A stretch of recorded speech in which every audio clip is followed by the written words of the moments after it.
코로나19 위기를 딛고 동학개미가 만든 사상 최고가 랠리. 그러나 과도한 영끌, 레버리지, 가상화폐 투자 등 부작용이 속출하는데 대한민국의 미래는 자본시장에 있다. 위기 속에 피어난 기업들의 경쟁력, 불법 공매도, 주가 조작 감시, 선진 수준의 투자자 보호까지. 자본시장이 대한민국의 희망이다. 네, 많은 분들이 애정하시면서 기다리시는 그 코너 지금부터 시작하도록 하겠습니다. 염승환의 시크릿 주주 투자 노트 살펴보고 종목 전략까지 세워드리도록 할게요. 오늘 스튜디오에 이베스트 투자증권 디지털 사업부 염승환 이사 모셨습니다. 이사님 어서 오십시오. 네, 안녕하세요. 안녕하세요. 자, 노트 열어보기 전에 지난 한 주, 그러니까 23일부터 바로 어제까지 개인은 어떤 종목들 사모하는지부터 확인해 보도록 하죠. 자, 쭉 살펴보도록 하죠. 일단 대형주 위주로 좀 사모으신 것 같습니다. 지금이 저가 매수 구간인가라는 이야기가 많이 나와서 그런 것 같은데요.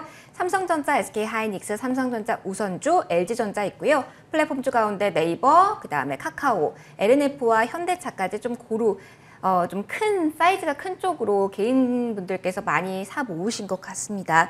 10개 지금 올라와 있는데요, 이사님. 이 가운데 어떤 종목 가장 눈길이 가시나요? 네, 일단 이제 첫 번째로 LNF가 사실 이제 보통 개인 투자분들 요즘에 보면 이렇게 좀 빠진 걸 많이들 사시는데 네, 다 많이 올라서 그러신 것 같아요. 네, 근데 LNF는 또 반대로 많이 오른 기업인데 그래서 개인 투자분들이 일단 올랐지만 굉장히 많이 사신 것 같고 특히 LNF가 2차 전지 양극재를 뭐 테슬라에 납품할 거란 그런 그 증권사 보고서도 좀 있더라고요. 네. 그래서 그 기대감으로 목표 주가를 굉장히 크게 올리면서 주가가 좀 올라왔는데 물론 좋은 건 이제 좋죠. 굉장히 좋은 건 맞는데 다만 주가가 좀 굉장히 많이 올라온 상태이기 때문에 가격 부담은 분명히 좀 염두를 해두시고요.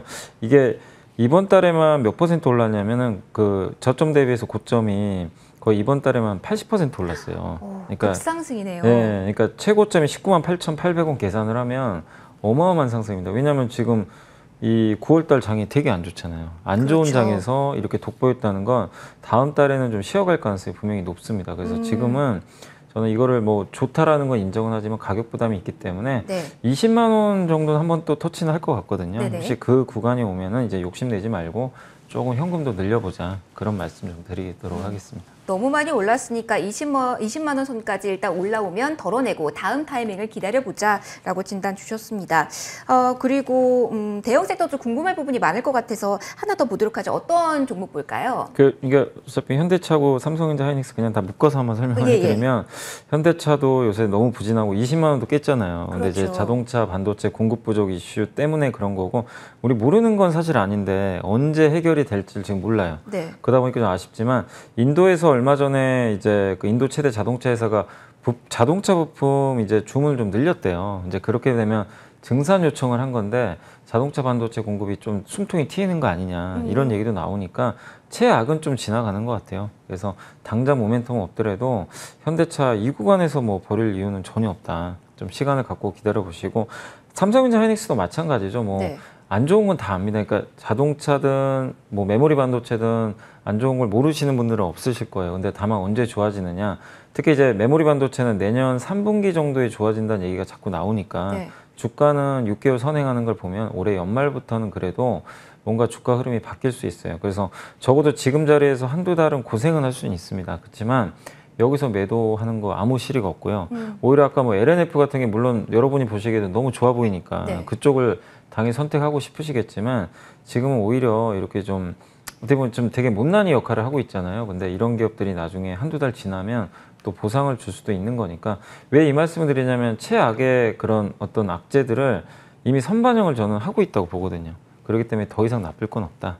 그런 측면에서 현대차, 삼성전자, SK하이닉스 오히려 지금은 좀 모을 때가 아닌가라고 말씀을 드리겠습니다. 그러면 가파르게 상승한 2차 전지 섹터 가지고 계신 분들은 일단 수익 실현을 일부 하고 지금 저평가 매력이 부각되고 있는 말씀하셨던 삼성전자나 현대차 이쪽으로 좀 이동해 보는 것도 아이디어 그러니까 이게 괜찮을까요? 지금은 아니죠. 그러니까 지금 당장은 아니다. 만약에 해도요. 뭐 당연히 더 스트레스 받을 수도 있어요. 솔직히. 근데 우리가 뭐 단기 매매 할 거 아닌 이상 두 달 후를 한번 생각해 보자는 거죠. 뭐 11월이나 12월 됐을 때는 저는 바뀔 수 있다고 보거든요. 그런 좀 한번 남들이 안 하는 좀 용기를 내볼 필요도 한번 있는 것 같습니다. 지금. 용기가 필요한 순간이 오고 있다라는 이야기 해주셨어요. 다음으로 넘어가서 이제 노트 펴보도록 할게요. 자, 어떤 노트를 통해서 투자 아이디어 저희가 펼쳐보도록 할까요? 자, 첫 번째는요. 급락장 설비 투자 기업에서 답을 찾아라. 요즘 오늘장 반등 나오곤 있지만 미약합니다. 그렇기 때문에 어떤 종목 볼까, 모멘텀은 뭐에 강하게 반응할까 좀 의문이거든요. 설비 투자하는 기업을 보라는 것, 어떤 포인트를 잡고 말씀하신 건가요? 그러니까 전자공시를 보다 보면 네. 이제 이게 시설 투자 공시가 나오는 기업들이 있어요. 이게 설비 투자하는 건데 그 기업들이 괜히 투자를 하는 게 아니거든요. 뭔가 이제 돈이 되니까 하는 건데, 그러니까 어디서부터 주문을 받았을 수도 있고 본인들이 생각하기에 이제 이 사업이 되니까 투자를 하는데 면밀히 조사를 합니다. 보통 이제 자기 자본의 10%, 20% 굉장히 큰 금액이에요. 그러니까 수백억이 넘는 그런 자금들을 한 번에 투자하는 데는 뭔가 있다는 거죠. 이게 돈이 되기 때문에. 그럼 투자 유치에 성공했다라는 의미라도. 뭐 그럴 수도 있고, 그러니까 정확한 내용은 알려지진 않아요. 사실 비밀이기 때문에. 그렇지만 전자공시를 통해서 금액하고 어디에 투자하는지는 나와 있거든요. 네. 근데 아시겠지만 에코프로 BM도 그랬고 LNF도 다 증설했잖아요. 증설 공시하고, 근데 왜 주가가 반응을 하냐면 결국 이게 나중에 다 돈으로 돌아오니까. 2차 전지 워낙 핫하다 보니까 먹혔는데 요새 반도체 기업들이 이런 설비 투자 공시를 굉장히 많이 해요. 하는데 업황이 요새 좀 불안불안하다 보니까 반영이 안 되지만, 반드시 말씀드리고 싶은 거는 이런 거는 거짓말을 하는 게 아니라 시설 투자를 한 거는 나중에 진짜로 돈이 들어옵니다. 예, 그러니까 매출액으로 찍히는 부분이니까. 그래서 이런 기업들이 좀 이렇게 시장이 흔들릴 때 잡아보시면 좋을 것 같아요. 가격이 좀 싸지고 있으니까요. 그래서 어떤 기업들 살펴보면 좋을까요? 한 4개만 좀 간단히 말씀드리면, 첫 번째가 심텍. 이게 이제 기판 만드는 회사인데 반도체 기판, 이제 DDR5 관련 기업이에요. 최근에 주가 좀 빠졌지만 한번 관심 가져보시고, 두 번째는 반도체는 아닌데 인텔리안테크라고 많이 아실 거예요. 그 위성 인터넷 네. 예, 관련해서 이제 원앱이라는 이제 영국의 유명한 그 위성 인터넷 하는 그 기업하고 또 협업도 하는 것 같은데, 저 궤도형 그 안테나 생산을 그 증설을 하겠다. 이 공시가 나왔습니다. 실제로 이쪽 위성 인터넷에 관련된 사업을 하고 있기 때문에 긍정적이고, 세 번째는 이제 최근에 나왔던 건데 LB세미콘이라고 반도체 이제 마무리 단계 후공정 검사해주는 회사예요. 이 회사가 무려 자기 자본 대비해서 32%에 달하는 설비 투자 공시를 좀 냈습니다. 이 부분도 결국엔 아마 삼성의 수주를 받지 않았을까 하는 조심스럽게 좀 추측은 해보는데, 일단 삼성이 그쪽 후공정 사업을 집중적으로 좀 강화를 하고 있으니까 네. 한번 눈여겨보시고, 마지막으로 네페스도 자회사 네페스아크가 반도체 그 테스트 검사하는 장비거든요. 이 장비를 취득한다라는 공시를 냈어요. 굉장히 큰 금액으로. 뭐냐면 이 장비가 있어야 삼성전자가 뭐 예를 들면 반도체를 만들고 맡기거든요. 이거 후공정 해달라고. 그러면 이제 조립도 하지만 검사를 해야 될 거 아니에요. 이게 제대로 돌아가는지.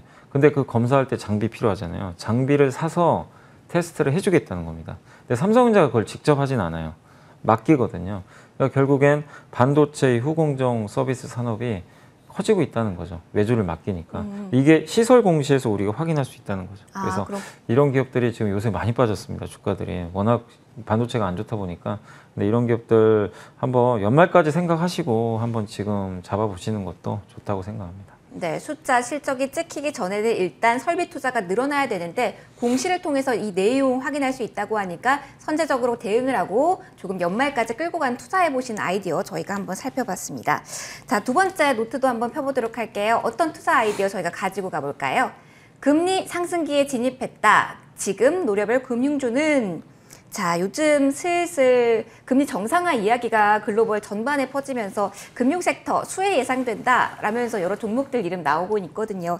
이사님께서 보시는 탑픽은 어느 쪽에 있나요? 일단 이제 사실 금리는 언젠가는 오를 수밖에 없었어요. 이건 뭐 그렇죠. 자명한 건데, 많은 분들이 이제 지겹기도 하고 금융주 언제 갈지 모르니까 담지 못하셨는데, 사실 2달 전부터 좀 담으신 분들은 되게 지금은 좀 기분이 좋으실 것 같고, 네. 근데 지금도 늦지 않았습니다. 그러니까 은행주가 좀 많이 올라서 은행주 담기는 조금 늦긴 늦었는데, 네. 뭐 증권이나 보험주들 중에서도 괜찮은 것들이 있으니까 소개를 해드리면, 일단 저는 기본적으로 금융주 투자할 때 제일 중요한 게 배당이라고 생각해요. 네. 금융주가 성장은 안 하잖아요. 근데 배당마저 안 준다면 굳이 투자할 필요 없는데, 다 각각 5% 이상의 뭐 배당 수익률이 어느 정도 나오니까 관심을 가져보시고, 첫 번째가 현대해상, 보험주에서 이제 대표 기업이고 주가가 좀 많이 부진했습니다. 근데 PER이 6배밖에 안 되고 배당 수익률이 한 5% 되는데, 전형적으로 금리 오를 때 수혜받는 게 보험 섹터잖아요. 네. 그래서 그 안에서도 주가 매력도가 충분하니까 관심을 좀 가져보시면 좋겠고 실제 그 실적도 괜찮아요. 그래서 그런 면에서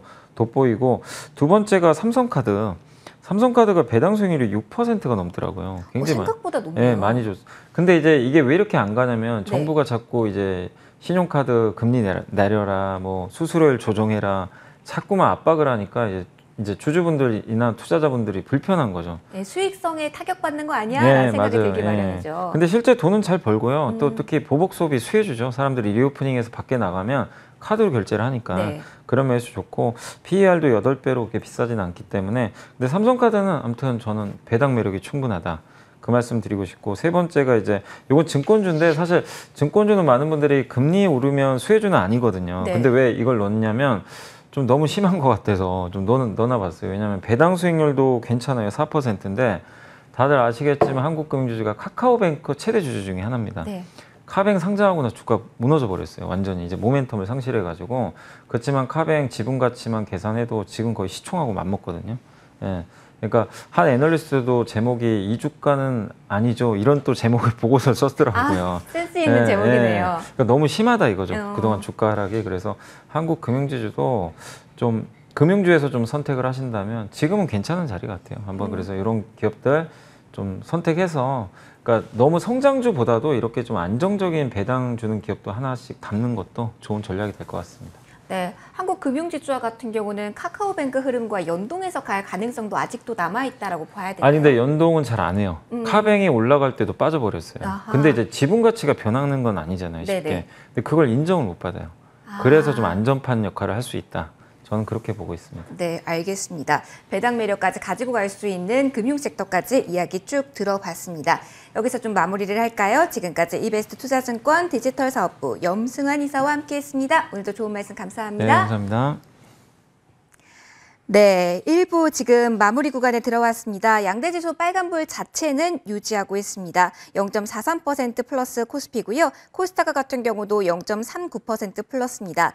아까 제가 2시 구간 들어가면서 코스닥에서 기관의 매수 전환 좀 고려해봐야 된다라고 말씀드렸는데요. 지금 100억 원 가량의 매수 우위 기록이 되고 있네요. 자, 이어지는 2부에서도 종목에 대한 이야기 추가로 해드리도록 하겠습니다. 잠깐만 쉬고 다시 돌아올게요.